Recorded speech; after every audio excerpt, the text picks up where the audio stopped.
Imagine you're born in a small Roman town, in a cramped house above a shop that smells of smoke, wine, and sweat. Your father is a farmer or craftsman who works from dawn to dusk. Your mother is always busy with food, water, and younger children. From the street, you hear Latin mixed with strange accents from traders and travelers. Every so often, a small unit of soldiers marches past, armor gleaming, shields aligned, sandals hitting the stones in perfect rhythm. You watch them and think, they look fed, paid, respected, and far from this little street. As you grow, your world is fields, errands, and chores. You help your father carry grain, repair tools, tend animals. You hear stories in the tavern of far provinces, of barbarians at the frontiers, of roads that go on for days. You also hear the practical talk, how the army pays regularly, how a man who serves can gain land, maybe even citizenship. When tax collectors come with soldiers at their backs, you see how quickly everyone falls silent around armed men. The idea takes root. Instead of scraping by here your whole life, you could wear that armor, carry that authority. When you reach your late teens, you walk to the nearest town where recruitment is happening. You line up with other young men, farm boys, city lads, sons of freedmen, under the eye of a hard-faced centurion. He measures your height, checks your teeth, presses your chest and limbs for weakness. You run, you lift stones, you show you can endure. If you pass, your name is taken down. Later, in a simple but serious ceremony, you raise your hand and swear an oath to obey orders, to never desert, to put the emperor and your unit before your own life. A small purse of coins is placed in your palm. You are now a miles, a soldier of Rome. Training strips away your old life and rebuilds you. You wake before dawn to the sound of a horn, stand in formation while officers inspect every strap and buckle. You spend hours marching in step, turning, forming lines and columns at shouted commands. Wooden swords and heavy shields slam into straw dummies until your arms burn. You run, you jump, you practice throwing pila until your shoulders ache. When you're not drilling, you dig. Ditches, latrines, earthworks for practice camps. You learn to pitch a tent, cook basic rations, maintain your gear. Punishments are harsh. Lateness, sloppiness, or talking back earns you lashes from the centurion's vine stick. Slowly, your soft hands harden, your back straightens, and your feet learn to carry you mile after mile without complaint. Once your training is complete, you're assigned to a legion and sent to a frontier province. Maybe it's the cold, wet forests of the Rhine, maybe the wind-swept plains near the Danube. You march for days in full kit, helmet, armor, shield, sword, javelins, pack, tools, rations, and stakes for building the camp palisade. Each evening your unit stops, marks out a square, and throws up a fortified camp, ditch, rampart, gate, almost automatically. Some days are routine, guard duty, patrols, repairing roads and bridges. Other days, horns blare and you find yourself forming a line, shield to shield, while enemy warriors shout from the tree line or across a river.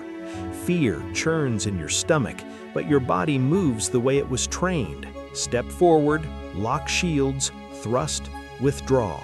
Years pass.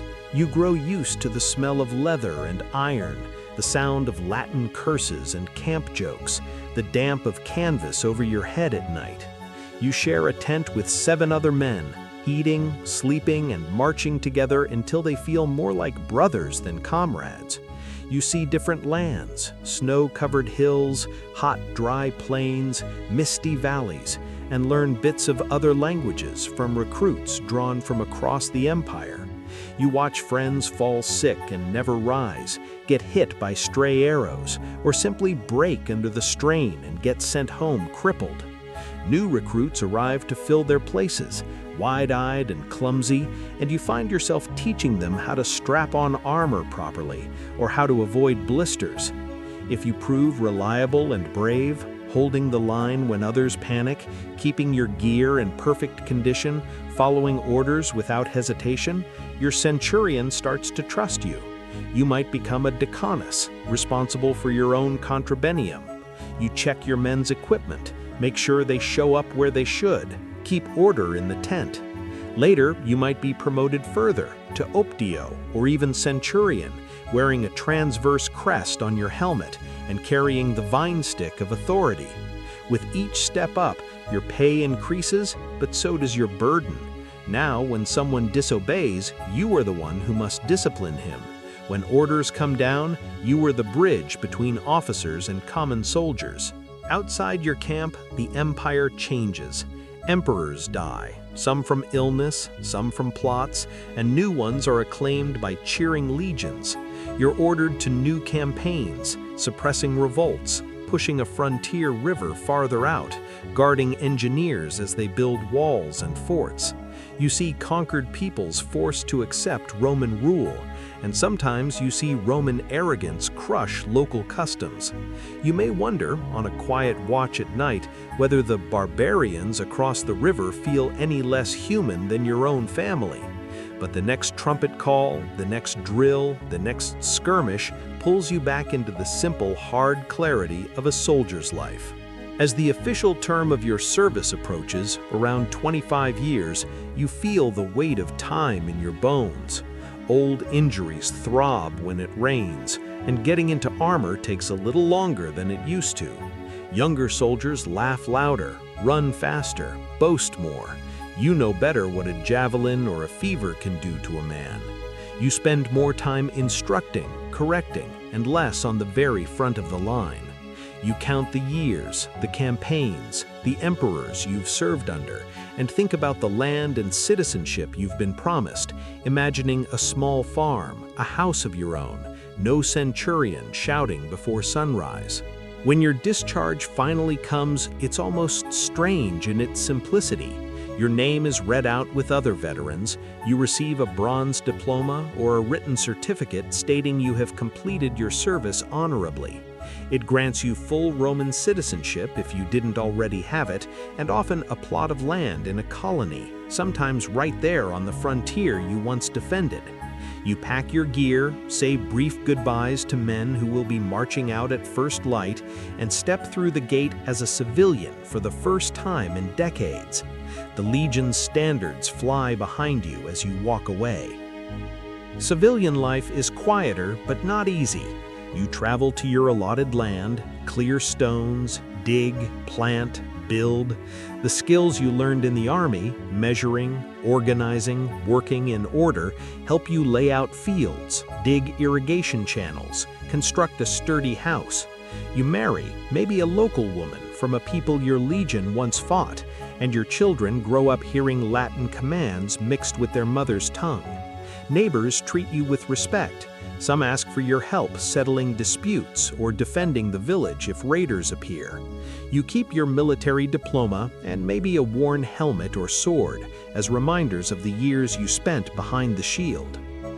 As you grow old, your world shrinks to home, fields, and family. Travelers bring news of far-off wars, lost legions, new emperors, and new enemies pressing at the borders. You sit in the doorway at dusk, watching the road you once marched as a young recruit, now just a line of dust and stone.